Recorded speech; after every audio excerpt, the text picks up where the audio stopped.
guys, it's me again, Ruowen Huang. Before I begin, let me first introduce myself. My name is Ruowen Huang. I'm an author, spirit coach, and also a psychic. Today I want to talk about what anger tries to protect is our vulnerability. Why so is I've been in consultation for a while. It's very often I've been working with couples through their marriage issue. It's very often I'm dealing with, it's not just couples, very often, boyfriend, girlfriend, relationship problem and all that. Very often I will see women, or mostly women, it's just because we are more emotional species and we would tend to express ourselves more. A lot of time, by the time we express ourselves, it may be a result of suppression. We've been tolerant certain behavior, we've been tolerant certain things for such a long time to a point we can no longer hold it. Therefore, it exploded like an anger. When women come to the situation of anger, very often the ways guys handle it is they either walk away, let you cool down, or things like that because it's angry. It's basically like porcupine. So the best, human instinct is leave you alone because you're porcupine. I'll come back and talk to you when you are calmer. Only maybe you'll realize when you come back that porcupine is not getting any smaller, the porcupine is getting bigger. Now, I want to talk about anger. Anger is one of our emotions. It's very often people will, I'm so upset with this, and I'm so upset this boss is being a jerk or something like that. I'm so upset this situation is running a certain way. They are maybe not in a relationship, just within your friend, you'll realize they are upset all the time. Have you ever think about why people are upset? Why people are upset? Upset is upset. What is more? I get upset all the time. Yes, but why? Throughout the consultation, I start to realize what upsetting or what anger is trying to hide is the vulnerability. Very often, if you ever trace back to those people who prone to anger, they yell, they shout, or things like that, they most likely gone through a very difficult childhood, either being abandoned, or either being abused, or either being whatever. To a certain point of the time, they learn to take care of themselves. Why so? Because not everybody have a luxury to have a family they can go back to. So if somehow, some way their parents is either physically not available or emotionally not available, children most likely would develop a habit to protect themselves. But by protecting themselves, they cannot be weak. They have to have like fighter spirits, like I'm going to fight, I'm going to be tough, I'm going to be strong. I'm almost have to put on a show to tell people like I am strong enough or I'm tough enough so you don't get close to me. So the best way to do it is through anger. Through anger is a way like they do not want people to see they are vulnerable. That you will see if you ever see anybody on the street or anybody who is wounded or children, just make it the children, for example. The first thing that they might try to do is either they throw the toys at you or they try to show you how upset they are and things like that. So therefore, they can be protected. So it's very likely you will see in this kind of situations, if you never have intention to attend to their emotion, like what really hurt them. Really, if you want to get close to them, it's like you adopting, I always say this, it's like you adopting a wounded cat from SPCA. You don't just, let me show you love. No, most likely you're going to get bite, you're going to get bitten, you're going to get eat all over the place, and then you get wounded. Most of people will just give up, and which, surprisingly to notice, people will give up on their spouse way faster than they give up on a cat or dog. Which is so weird, because your spouse is someone you're going to marry for a long time, right? But, everybody expecting, well, you're a certain age, you should be mature enough. If you don't go through what they've gone through, you cannot know what it is like. But what I'm here to suggest to you is, if you do have an angry wife or husband or something like that, and if this particular someone is still someone that you still want to spend some time with or invest your time with, I mean, if you don't, I totally understand.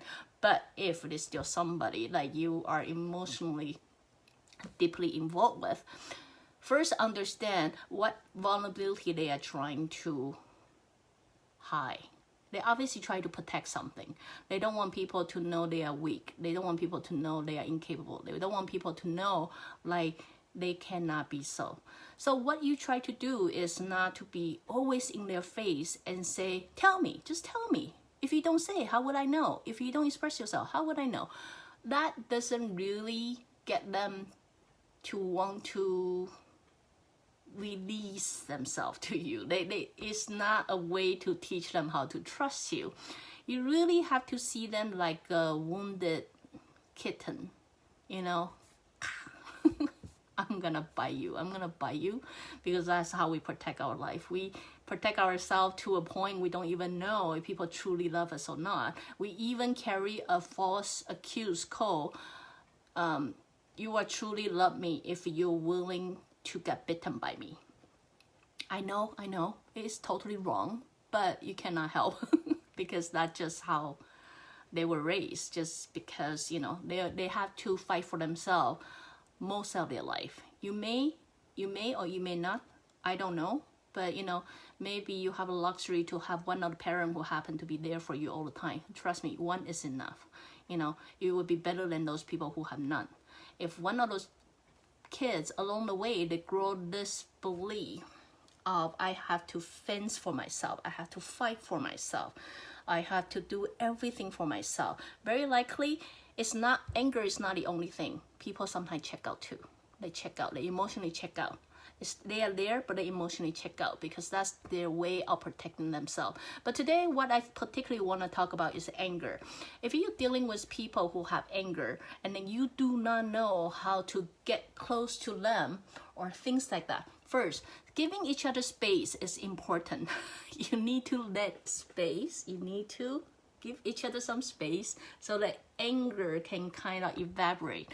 If you seeing an angry kitten, would you continue saying, I love you, trust me, you're gonna get bitten all over the place. You give each other space.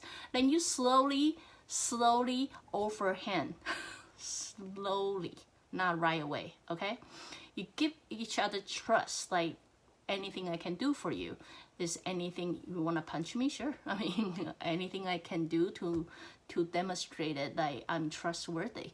You know, even a kitten would take you about 3 months, 2 months or 3 months of time. A wounded dog would take about 2 or 3 months of time. But it's so weird. Most of you guys are in a relationship. You hope this to be fixed in 1 week. Sorry, slowly bring out my dark side. Even a cat, you need 3 months. Why would I make you believe this would be fixed in 1 week or 2 weeks?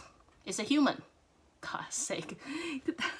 A dog or animal only got abused for about 1 or 2 months, or maybe 1 year, 2 years. You're talking about a human being that's being abused emotionally or damaged for about, I don't know, 10 years, 20 years, 30 years, 40 years. Give it some time. Give it some space. Trust me. They need it.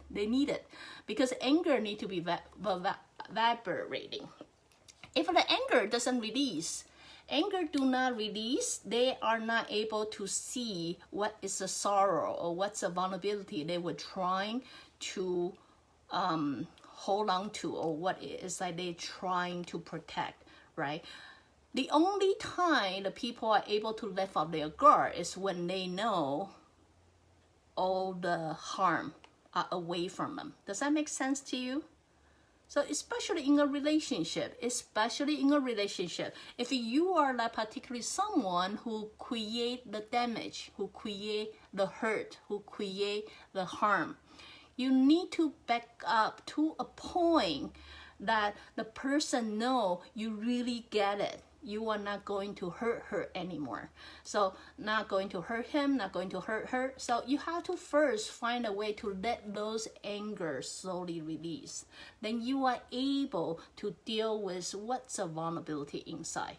So those are for the outsider. If you're dealing with your angry spouse, you really don't know how to handle. First, understand, give each other space. Then you have to give each other patience. If you really got no clue how to do it, just imagine they are a wounded animal that you adapted from SPCA. Okay? Then you will maybe have a better idea what you're gonna do next.